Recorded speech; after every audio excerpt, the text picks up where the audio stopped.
नमस्ते दोस्तों, आप सभी का स्वागत है हमारी एक और रोमांचक कहानी में। उम्मीद है कि आपको यह कहानी बहुत पसंद आएगी। रेलवे स्टेशन पर भारी भीड़ थी, आने वालों की भी और जाने वालों की भी। तभी स्टेशन पर घोषणा हुई, कृपया ध्यान दें, दिल्ली से मुंबई जाने वाली राजधानी एक्सप्रेस 15 घंटे लेट है। यह सुनते ही अमित का चेहरा उदास हो गया। कहीं घर वाले उसे ढूंढते हुए रेलवे स्टेशन तक ना आ जाए। 3 दिन पहले ही उसने मुंबई के लिए अपना टिकट बुक करवा लिया था, लेकिन इस घोषणा ने उसके सारे प्लान चौपट कर दिए। तभी उसे एक पैसेंजर ट्रेन की सीटी सुनाई दी, जो चलने को तैयार थी। घबराहट में वह उसी ट्रेन में भागकर चढ़ गया। अंदर घुसने के लिए अमित को काफी मशक्कत करनी पड़ी। अंदर पैर रखने की जगह भी मुश्किल से थी।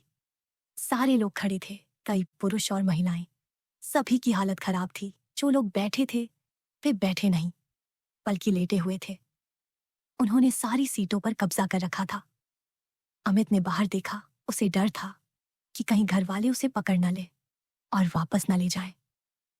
उसका हीरो बनने का सपना टूट न जाए। अमित अपने घर से भाग कर आया था। शक्ल सूरत से वह हीरो जैसा ही लगता था। कदकाठी में अमिताभ जैसा, स्मार्टनेस में सलमान जैसा, बॉडी में आमिर जैसा और अभिनय में शाहरुख खान जैसा। वह इन सभी हीरोज का दीवाना था। साथ ही उसने सुना था कि एक बार कामयाब हो जाए तो सारी जवान खूबसूरत लड़कियां, मॉडल्स और हीरोइनें आपके पीछे रहती हैं। यही उसका हीरो बनने का मकसद था। ट्रेन के चलते ही उसने राहत की सांस ली। हीरो बनने के सपनों में खोए अमित को अचानक पीछे से किसी ने धक्का दिया। वह चौंक कर पलटा तो देखा कि एक साधारण सी लड़की किसी को डांटते हुए बोल रही थी, क्या है भाई, देखकर नहीं खड़े हो सकते? क्या तुमने बुकिंग करा रखी है? अमित उसे देखता रह गया। वह लड़की गांव की लग रही थी, एक अल्हड़ जवान मटियार। उसकी उम्र करीब 22 साल की होगी। उसे देखकर लगता था कि उसका हाल ही में विवाह हुआ है। उसने चोली और घाघरा पहना था। उस लड़की का कद छोटा होने की वजह से अमित को उसका शरीर भीड़ में काफी अंदर तक दिख रहा था। उसके शरीर का रूप ज्यादा तो नहीं था, लेकिन जितना था मनमोहक था। अमित उसकी बातों पर कम और उसके उभरे हुए शरीर पर ज्यादा ध्यान दे रहा था। उस मटियार की पुकार सुनकर भीड़ में से करीब 45 साल के एक आदमी ने सिर निकालकर कहा, कौन है ओए? लेकिन जब उसने अमित की मजबूत बॉडी देखी तो उसने अपना लहजा बदलते हुए कहा, भाई, कोई मर्जी से थोड़े ही किसी के ऊपर आता है। या तो कोई बुलाए या फिर मजबूरी हो, जैसे अब है। उसकी बात पर सारे लोग ठहाका मारकर हंस पड़े। तभी भीड़ में से एक बुजुर्ग की आवाज आई, कविता, ठीक तो है थिए? दुपट्टे से सिर ढकते हुए कविता ने जवाब दिया, कहाँ ठीक है बापूजी। और फिर वह बड़बड़ाने लगी, क्या तुम अपने पैरों पर खड़े नहीं हो सकते? अमित ने कविता के चेहरे को देखा। उसका रंग गोरा तो नहीं था, लेकिन उसके चेहरे के नैन नक्श किसी हीरोइन को भी मात दे रहे थे। गोल चेहरा, पतली सी नाक और कमल की पंखुड़ियों जैसे होंठ। अमित बार बार उसे ही देख रहा था। तभी कविता ने आवाज लगाई, बापू, सुनीता तो ठीक है ना? वहां जगह नहीं है तो इसे यहां भेज दो। यहां थोड़ी सी जगह बन गई है। फिर सुनीता भी वहां आ गई। कविता ने अपने और अमित के बीच सुनीता को खड़ा कर लिया। सुनीता का भरा हुआ शरीर अमित से चिपका हुआ था। यह तो कविता ने सोने पर सुहागा कर दिया था। अब अमित कविता को छोड़कर सुनीता को ही देखने लगा। उसका शरीर भी काफी उभरा हुआ था। उसने एक मैली सी सलवार कमीज पहनी थी। उसका कद करीब 5 फुट 2 इंच होगा। उसका चेहरा भी उतना ही सुंदर था और उसके चेहरे पर हल्की सी लाली झलक रही थी। कुल मिलाकर अमित को टाइम पास का मस्त साधन मिल गया था। सुनीता कुंवारी लग रही थी, उम्र और शरीर दोनों से। अमित बार बार अनजान बनते हुए उसे छूने लगा। लेकिन शायद सुनीता को इसका एहसास नहीं हो रहा था, या फिर उसे भी यह अच्छा लग रहा था। अगले स्टेशन पर डिब्बे में और ज्यादा लोग घुस आए। लाख कोशिशों के बावजूद कविता अपने आसपास के लफंगों को रोक नहीं सकी। अब उसका दम घुटने लगा था। एक आदमी ने तो शायद उसके पीछे से गलत हरकतें शुरू कर दी थीं। वह उछलकर बोली, क्या कर रहे हो, दिखता नहीं है? वह आदमी भड़ककर बोला, मैडम, ज्यादा बकवास क्यों करती हो? इतना ही ठंडी हवा खाने का शौक है तो अपनी गाड़ी में बैठकर आती। वह आदमी वैसे ही खड़ा रहा। कविता एकदम डर गई। भीड़ में कविता को अमित ही थोड़ा शरीफ लगा। वह सुनीता और अमित के साथ चिपक कर खड़ी हो गई, जैसे कह रही हो कि तू ही सही है, इनसे तो भगवान बचाए। अमित भी जैसे उनके चिपकने का मतलब समझ गया था। उसने पलटकर अपना चेहरा उनकी ओर कर लिया और अपनी मजबूत बाह को उनके चारों ओर एक बैरियर की तरह लगा दिया। कविता ने अमित को देखा। अमित थोड़ा हिचकिचाते हुए बोला, जी, उधर से दबाव पड़ रहा है ताकि आपको परेशानी ना हो, इसलिए मैंने अपने हाथ बर्थ से लगा लिए हैं। कविता ने जैसे उसका मतलब समझा ही ना हो। अमित के बोलना बंद करते ही उसने अपनी नजरें हटा लीं। अब अमित कविता के शरीर को अंदर तक और सुनीता को बाहर से देखने का आनंद ले रहा था। अब कविता ने कोशिश भी नहीं की कि वह खुद को और सुनीता को अमित की नजरों से बचाए। कविता ने अमित से पूछा, तुम कहाँ जा रहे हो? अमित ने जवाब दिया, मुंबई।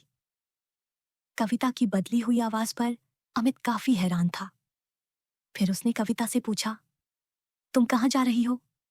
कविता ने बताया, हम भी मुंबई ही जा रहे हैं, लेकिन लगता नहीं कि मुंबई तक पहुंच पाएंगे। कविता अब अमित से मीठी आवाज में बात कर रही थी। अमित ने बात बढ़ाते हुए पूछा, क्यों? कविता बोली, इतनी भीड़ में क्या भरोसा? मैंने बापू से कहा था कि जयपुर से तत्काल करवा लो, लेकिन वह बूढ़ा माने तब ना। तभी सुनीता बोली, भाभी, पापा को इस तरह क्यों बोल रही हो? अमित ने एक बार फिर कविता को अंदर तक देखा। अमित ने मन ही मन एक योजना बना ली।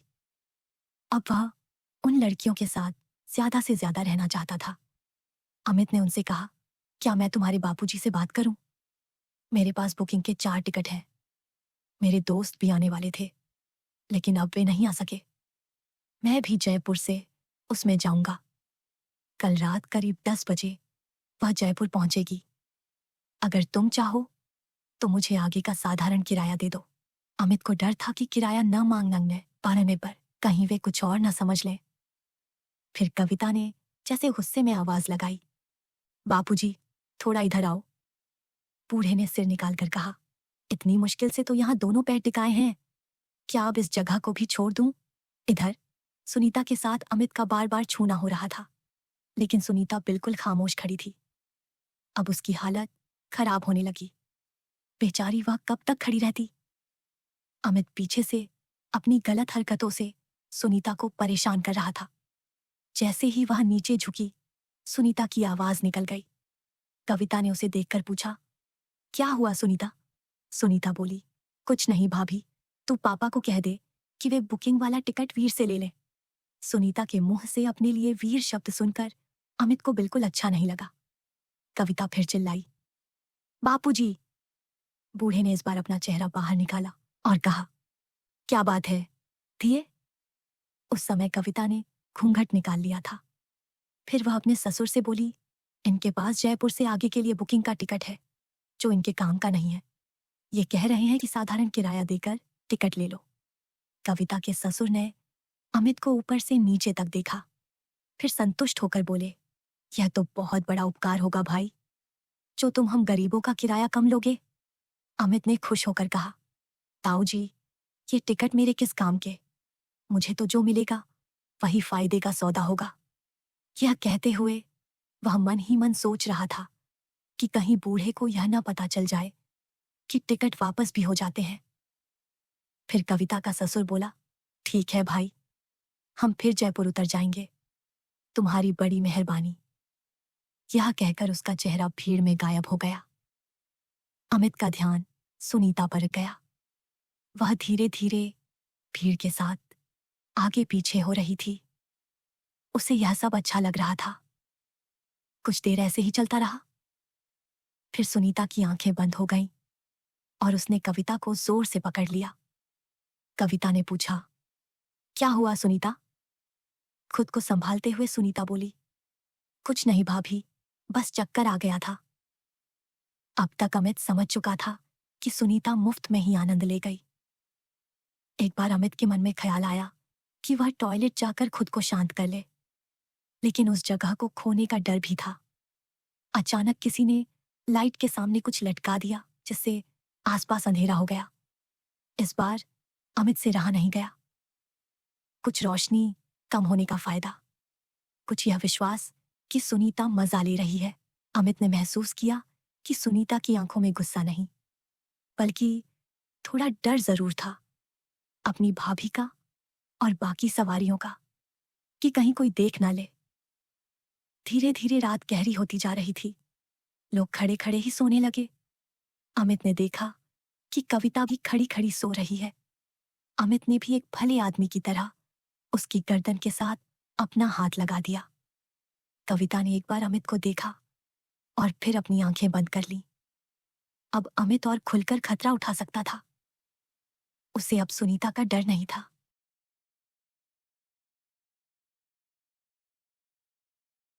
इस तरह करते हुए अमित अपने दिमाग की दाद दे रहा था। सुनीता ने कुछ देर में यह तरीका समझ लिया और फिर आगे का काम खुद संभाल लिया। अमित खुश हो गया, लेकिन यात्रा अब भी बाकी थी। सुनीता ने पहली बार अमित की ओर देखा और मुस्कुरा पड़ी। अचानक अमित को धक्का लगा और वह हड़बड़ाकर पीछे हो गया। उसने देखा कि उसकी जगह एक 45-44 साल का काला कलूटा आदमी ले चुका था। अमित उस आदमी को हटाने ही वाला था कि उसने धीमी आवाज में सुनीता के कान में कहा, चुप रह, मैंने तुझे इस लंबू के साथ बहुत मजा लेते देखा है। ज्यादा हिली तो मैं सबको बता दूंगा। सुनीता डर गई। उसने अमित की ओर देखा। अमित पंगा नहीं लेना चाहता था और वह दूर हटकर खड़ा हो गया। उस आदमी का जायजा अलग था। सुनीता पूरा जोर लगाकर पीछे हट गई, कहीं भाभी जाग न जाए। उसकी हालत खराब थी, वह विरोध नहीं कर सकती थी। उसने अपना चेहरा फेर लिया और अमित की ओर देखने लगी। सुनीता को अच्छा तो बहुत लग रहा था, लेकिन अमित जैसे स्मार्ट लड़के के बाद उस काले आदमी की छेड़छाड़ उसे बुरी लग रही थी। लगता था जैसे सारे लोग उसे ही देख रहे हों। उसकी आंखें शर्म से झुक गईं, लेकिन वह कुछ बोल नहीं सकी। इसे सुनीता का स्वभाव कहें या उस आदमी की बदकिस्मती। तभी जयपुर स्टेशन आ गया, वरना और भी कई भेड़िए अपनी बारी का इंतजार कर रहे थे। जयपुर रेलवे स्टेशन पर सभी ट्रेन से उतर गए। सुनीता की हालत अब खराब थी।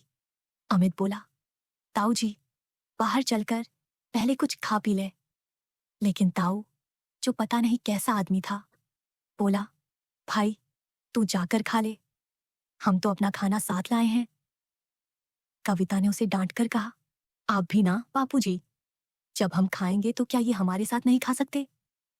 फिर वह बूढ़ा बोला, थिए, मैंने तो इसलिए कहा था कि कहीं इसे हमारा खाना अच्छा ना लगे, शहर का लड़का है ना। फिर वह बोला, हाय रब्बा, मेरे तो पैर दुखने लगे हैं। अमित बोला, इसलिए तो कह रहा हूं ताऊ जी, किसी होटल में चलते हैं, खाएंगे भी और आराम भी करेंगे। कविता का ससुर बोला, तू कहता तो सही है भाई, लेकिन उसके लिए पैसे। अमित बोला, पैसों की चिंता मत करो ताऊ जी, मेरे पास पैसे हैं।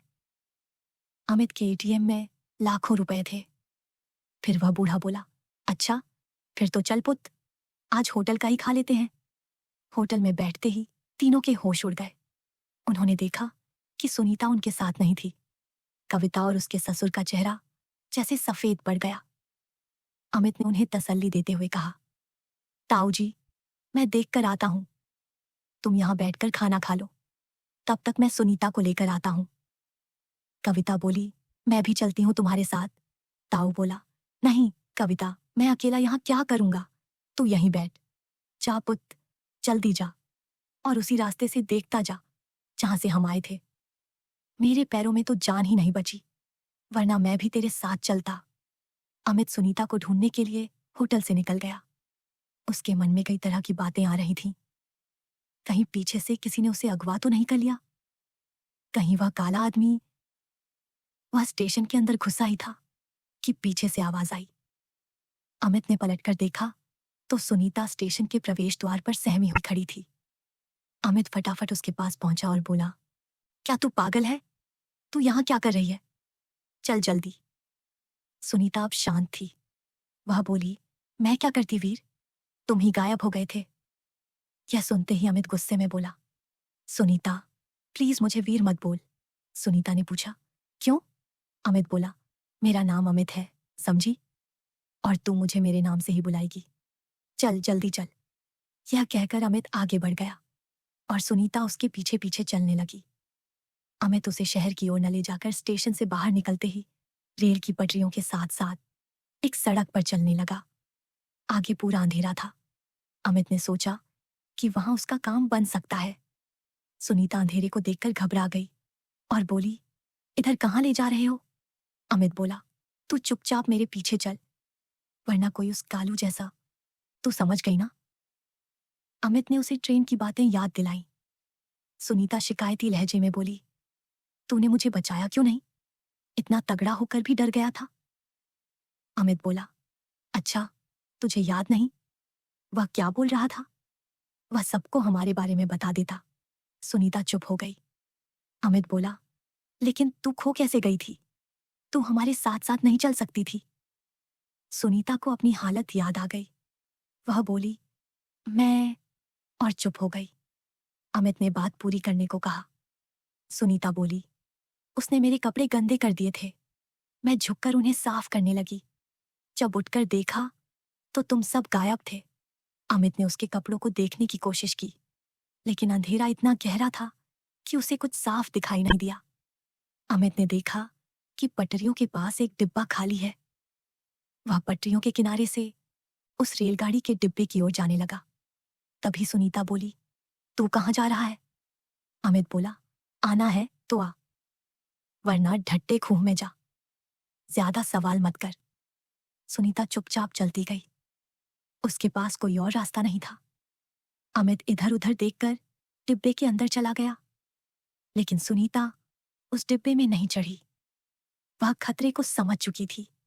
वह अमित से बोली, प्लीज मुझे मेरे पापा के पास ले चल। वह डर कर रोने लगी। उसकी सिसकियां अंधेरे में साफ सुनाई दे रही थीं। अमित बोला, देख सुनीता, तू डर मत, मैं वही करूंगा जो मैंने ट्रेन में किया था। फिर मैं तुझे तेरे पापा के पास ले जाऊंगा। अगर तू नहीं करेगी तो मैं यहां से भाग जाऊंगा। फिर कोई तुझे उठाकर ले जाएगा और बेच देगा। फिर करती रह सारी उम्र। अमित ने उसे डराने की कोशिश की और उसकी यह तरकीब काम भी आई। सुनीता को सारी उम्र की मेहनत से एक बार की मेहनत ज्यादा फायदेमंद लगी। वह डिब्बे के अंदर चली गई। डिब्बे में चढ़ते ही अमित ने अपना काम शुरू कर दिया। सुनीता को अच्छा तो नहीं लग रहा था। वह तो बस अपने पापा के पास जाना चाहती थी। उसने अमित से कहा, अब जल्दी कर लो ना, यह क्या कर रहे हो? अमित बोला, ज्यादा मत बोल, अगर तूने कोई बात की तो मैं तुझे यहां छोड़कर अभी भाग जाऊंगा, समझी? अमित की धमकी काम कर गई। सुनीता बिल्कुल चुप हो गई। फिर अमित ने पैंट से मोबाइल निकाला और उसे चालू करके उसकी रोशनी से देखा। उसने देखा कि सुनीता डर से कांप रही थी। थोड़ी देर पहले रोने की वजह से उसका सारा शरीर पसीने से भीग चुका था, लेकिन वह कुछ नहीं बोली। वह बस अपने पापा के पास जाना चाहती थी। अमित की भी हालत खराब थी। उसने सुनीता को डराया जरूर था, लेकिन उसे लगता था कि सुनीता सब कुछ भूल जाएगी। अमित अब फटाफट अपना काम कर रहा था। फिर वे तेजी से होटल की ओर चल पड़े। सुनीता मन ही मन सोच रही थी कि पापा के पास पहुंचते ही मैं इसकी सारी करतूत बता दूंगी। लेकिन जब वे होटल पहुंचे तो हैरान रह गए। वहां न उसके पापा मिले और न ही कविता। अमित ने वेटर को बुलाकर पूछा, वे लोग कहाँ हैं जो अब भी यहाँ बैठे थे? वेटर बोला, वे तो जनाब आपके जाने के 5 मिनट बाद ही खाना खाकर यहाँ से चले गए। सुनीता भी परेशान थी। उसने कहा, अब हम क्या करेंगे? अमित बोला, करेंगे क्या, उन्हें ढूंढेंगे। अमित को याद आया कि उसके सारे कपड़े बैग में ही चले गए। अच्छा हुआ कि उसने छोटे बैग में अपना पर्स और मोबाइल अपने पास रख लिया था। वे दोनों स्टेशन तक देखने गए, लेकिन उन दोनों में से कोई भी दिखाई नहीं दिया। अब सुबह हो चुकी थी, लेकिन उनका कोई पता नहीं चला। थक हार कर उन्होंने चाय पी और मार्केट की ओर चले गए। एक गारमेंट की दुकान पर पहुंचकर अमित ने देखा कि सुनीता एक पुतले पर टंगी ड्रेस को गौर से देख रही है। उसने पूछा, क्या देख रही है? सुनीता ने अपने कपड़ों की ओर देखा और बोली, कुछ नहीं। अमित ने पूछा, क्या तुझे ड्रेस चाहिए? सुनीता ने सिर हिलाकर कहा, नहीं। अमित बोला, चल, और सुनीता को दुकान के अंदर ले गया। जब सुनीता दुकान से बाहर निकली तो वह एकदम शहर की मस्त लड़की लग रही थी। उसकी खुशी का कोई ठिकाना नहीं था। अमित ने उसे फिर डराकर होटल में ले गया और फिर से अपना काम करने की सोची। उसने सुनीता से कहा, सुनीता, अगर तेरे पापा और कविता नहीं मिले तो? सुनीता ने कड़वे मुंह से कहा, मैं तो चाहती हूं कि वे दोनों मर जाएं। अमित उसे देखता रह गया। हैरान होकर उसने कहा, तू ये क्या कह रही है? सुनीता कुछ नहीं बोली। उसने एक बार अमित की ओर देखा और बोली, ट्रेन कितने बजे की है? अमित ने उसकी बात का कोई जवाब नहीं दिया। उसने सुनीता से पूछा, सुनीता, तू अपने पापा के बारे में क्या कह रही थी? लेकिन सुनीता ने कोई जवाब नहीं दिया। इधर बूढ़ा ताऊ और कविता कहीं कमरे में लेटे हुए थे। बूढ़े ने कविता से कहा, अब हम क्या करेंगे? कविता बोली, करेंगे क्या? चलो स्टेशन चलते हैं। बैग में तो कुछ मिला नहीं। ताई ने कहा, उसने जरूर पुलिस बुला ली होगी। अब तो जाना ही पड़ेगा, सुनीता को भी तो लाना है। फिर उन्होंने अपने कपड़े पहने और स्टेशन के लिए निकल पड़े। इधर अमित के चेहरे की हवाइयां उड़ रही थीं। उसने सुनीता से कहा, तू ये क्या कह रही है? सुनीता ने भोलेपन से कहा, सच कह रही हूं, लेकिन तुम किसी को मत बताना, प्लीज। अमित ने पूछा, फिर तू उनके पास कैसे आई?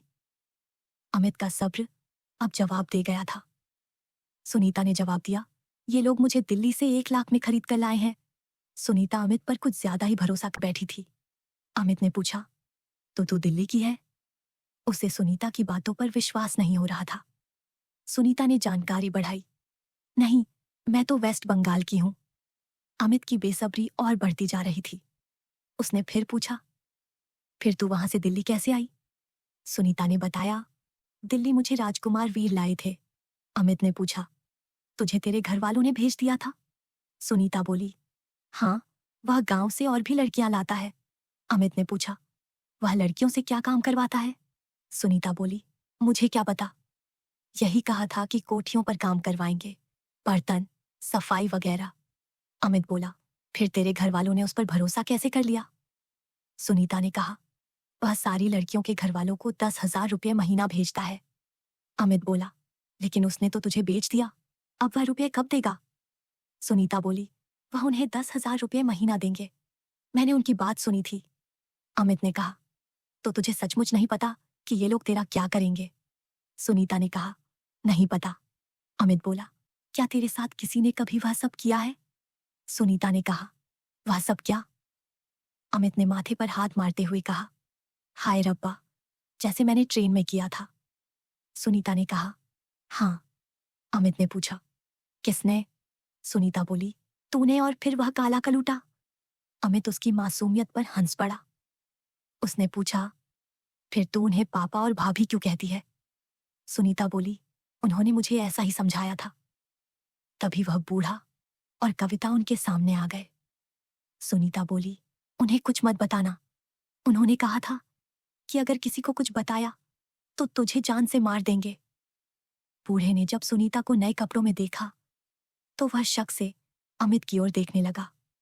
सुनीता बोली, पापा जी, मेरे कपड़े गंदे हो गए थे, फिर इन्होंने मुझे नए कपड़े दिलवा दिए। इनके पास बहुत पैसे हैं। फिर बूढ़े ने कहा, धन्यवाद पुत्र, हम तो गरीब लोग हैं। कविता इस तरह अमित को देखने लगी जैसे वह भी उससे ड्रेस लेना चाहती हो। अमित बोला, अब हमें रात तक किसी होटल में रेस्ट कर लेना चाहिए। बूढ़ा बोला, देख ले पुत्र, अगर पैसे हैं तो। अमित बोला, आप पैसे की चिंता मत करो ताऊ जी, मेरे पास बहुत पैसे हैं। बूढ़ा इस तरह अमित को देखने लगा जैसे पूछना चाहता हो कि तेरे पैसे कहाँ हैं। फिर वे एक होटल में चले गए। उन्होंने रात तक के लिए 2 कमरे बुक कर लिए, एक अमित के लिए और दूसरा उन तीनों के लिए। थोड़ी देर में बूढ़ा दोनों को समझाकर अमित के पास चला गया। वह अमित से बोला, पुत्र, मैं यहीं लेट जाता हूं, मुझे नींद नहीं आ रही। अगर तुझे गपशप करनी है तो तू उधर चला जा। सुनीता तो तेरी बहुत तारीफ कर रही थी। अमित बोला, वह तो ठीक है ताऊ जी, लेकिन आप कल रात कहाँ चले गए थे? बूढ़ा बोला, हमने कहाँ जाना था पुत्र, किसी ने हमें बताया कि तुम्हारी लड़की शहर की ओर जा रही है, इसलिए हम उधर देखने चले गए थे। अमित उठा और दूसरे कमरे की ओर चला गया। योजना के मुताबिक कविता ने दरवाजा खुला छोड़ रखा था और शीशे के सामने खड़ी थी, कुछ पहनने का ड्रामा कर रही थी। अमित के आते ही उसने चौंकने का नाटक किया और घुटनों के बल बैठ गई, जैसे खुद को ढकने का ड्रामा कर रही हो। सुनीता बाथरूम में थी, उसे बाद में आना था, अगर कविता अमित पर अपना जादू न चला पाए। कविता ने शर्माने की एक्टिंग शुरू कर दी। अमित बोला, माफ करो भाभी। कविता बोली, नहीं, तुम्हारी गलती नहीं, मैं दरवाजा बंद करना ही भूल गई थी। कविता को डर था कि कहीं वह वापस न चला जाए। वह अपने शरीर की झलक अमित को दिखाती रही। फिर अमित ने कहाँ जाना था? उसने छोटे कद की भाभी को उठा लिया। कविता बोली, कहीं बापूजी ना आ जाए। अमित ने उसकी बातों पर ध्यान नहीं दिया। कविता बोली, दरवाजा तो बंद कर दो। अमित ने दरवाजा बंद करते हुए पूछा, सुनीता कहाँ है? कविता बोली, वह तो नहा रही है। अमित ने पूछा, वह बूढ़ा तुम्हारा बाप है या ससुर? कविता ने जवाब दिया, ससुर। अमित ने पूछा, तुम्हारा कोई बच्चा भी है? कविता ने कहा, हाँ। अमित बोला, तुम्हें देखकर तो नहीं लगता, बच्चा छोटा ही होगा। कविता ने कहा, हाँ, 1 साल का है। अमित को एक बात पक्की हो गई थी कि वह 1 साल के बच्चे की मां नहीं हो सकती। इधर बूढ़े ने कमरे का एक एक कोना छान मारा, लेकिन उसे उन पैसों का कोई सुराग नहीं मिला जिनके बारे में अमित बार बार कह रहा था कि उसके पास बहुत पैसे हैं। थक हार कर और मन मायूस करके वह बिस्तर पर लेट गया और अमित के बाहर आने का इंतजार करने लगा। अमित को याद आया कि उसे 3 और टिकट बुक करवाने हैं। वह बाहर निकला और रेलवे स्टेशन चला गया। उसने 3 की बजाय 4 नई टिकट बुक करवा ली। उसे उन तीनों के साथ वाली सीट चाहिए थी। इधर अमित के जाते ही कविता दूसरे कमरे में गई और बोली, क्या आपको कुछ मिला? बूढ़ा बोला, कहाँ कविता, मैंने तो हर जगह देख लिया। कविता बोली, कहीं पैसे उसके पर्स में तो नहीं? तभी सुनीता भी आ गई। बूढ़े ने कविता से कहा, तू पागल है, भला पर्स में इतने सारे पैसे कौन रखता है? फिर कविता बोली, वह तो बाहर गया हुआ है। बूढ़ा बोला, इतनी जल्दी भी क्या है? बुकिंग वाली सीट का सफर करके भी देख लेंगे, शायद वहां कुछ बात बन जाए। वे तीनों एक साथ बैठे थे जब अमित टिकट बुक करवाकर अंदर आया। अमित को देखते ही कविता ने अपना पल्लू ठीक किया। अमित बोला, ट्रेन 9 बजे की है, अब कुछ देर आराम कर लो, फिर खाना खाकर चलते हैं। अमित के इशारा करते ही वे तीनों वहां से उठकर जाने लगे। तभी अमित ने सबसे पीछे जा रही सुनीता का हाथ पकड़कर अपने पास खींच लिया। सुनीता बोली, मुझे जाने दो। अमित ने दरवाजा बंद करते हुए कहा, क्यों जाने दूं, मेरी जान। सुनीता बोली, तू फिर मुझे परेशान करेगा। अमित बोला, तो क्या, तेरा दिल नहीं करता? सुनीता बोली, नहीं प्लीज, मुझे जाने दे। अमित ने उसे छोड़ दिया। जाते हुए उसने कहा, तू इन कपड़ों में बहुत सुंदर लग रही है। सुनीता हंसने लगी और दरवाजा खोलकर चली गई। दूसरे कमरे में जाते ही बूढ़े ने सुनीता को डांटा, तूने उस लड़के को कुछ बताया तो नहीं? सुनीता डर गई और बोली, नहीं, मैंने तो उसे कुछ नहीं बताया। फिर कविता सुनीता से बोली, राजकुमार को तो तूने हाथ भी नहीं लगाने दिया था, फिर इसे कैसे लगाने देती है? सुनीता कुछ नहीं बोली। वह कविता के बराबर जाकर लेट गई। बूढ़े ने पूछा, सुनीता, पैसे तूने उसके पास पैसे देखे हैं या नहीं? सुनीता ने कहा, हाँ, पैसे तो बहुत हैं उसके पास, वह एक कमरे में गया था और वहां से काफी पैसे लेकर आया था। बूढ़ा हैरान होकर बोला, बहुत सारे पैसे? किस कमरे से? सुनीता बोली, उधर मार्केट से।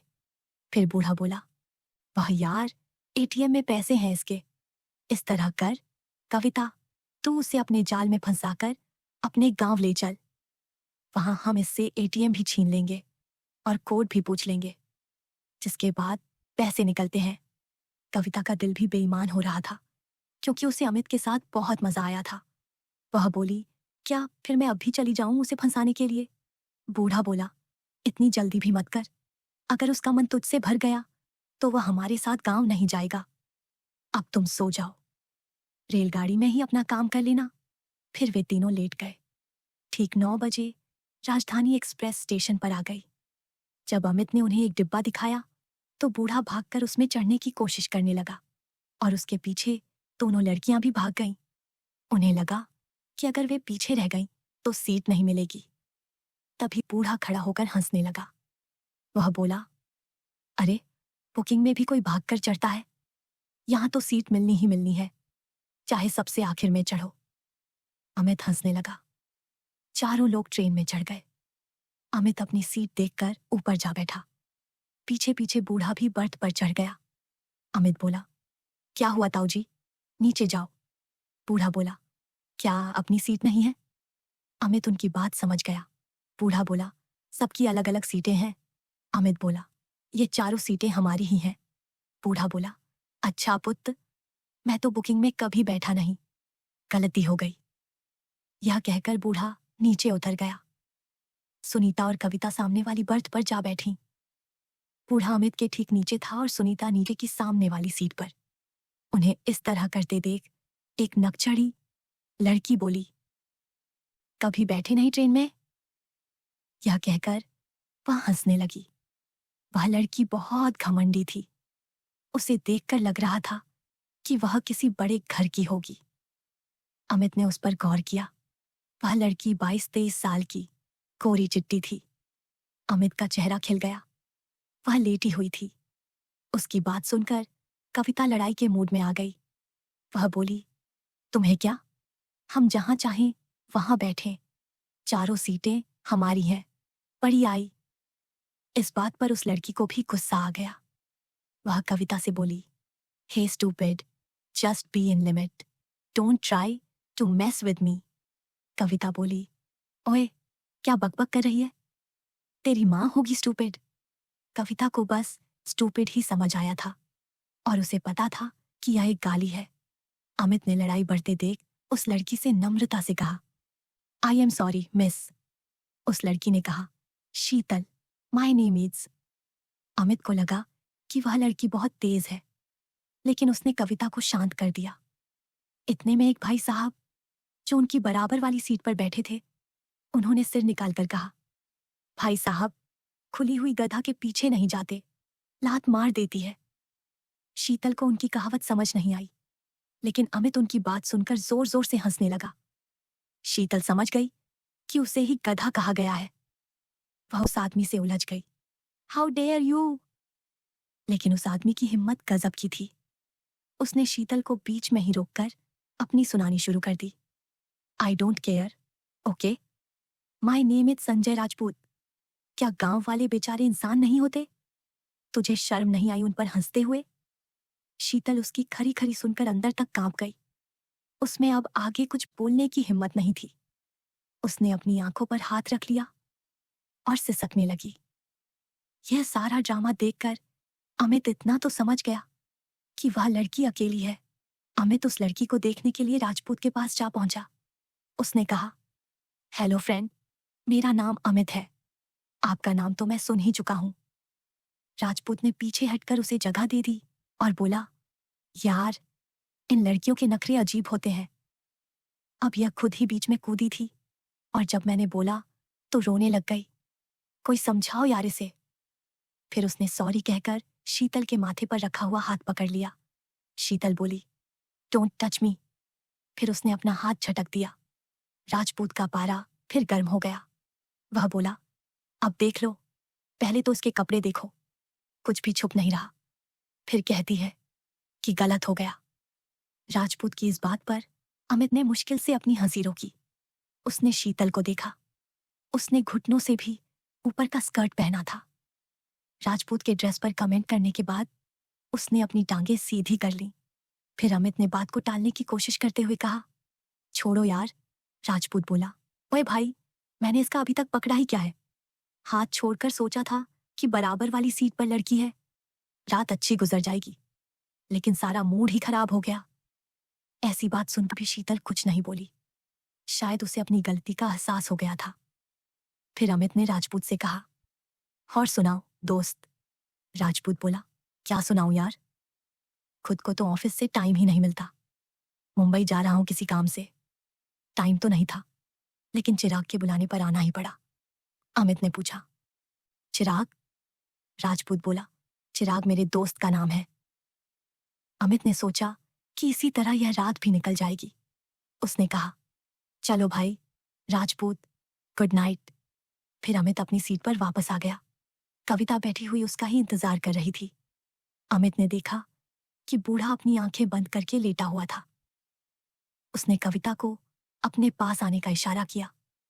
कविता तो जैसे इंतजार में ही थी। वह उठकर अमित के पास आकर बैठ गई। सुनीता भी सोने लगी थी। तब तक अमित ने अपने बैग से चादर निकाली और दोनों के पैरों पर अच्छी तरह चादर डाल दी। कविता ने देर न करते हुए अपने काम में लग गई। दोस्तों, कहानी आगे जारी रहेगी। इसके अगले भाग को सुनना बिल्कुल न भूलें। तब तक मिलते हैं जल्दी ही। आप अपना ध्यान रखें। धन्यवाद।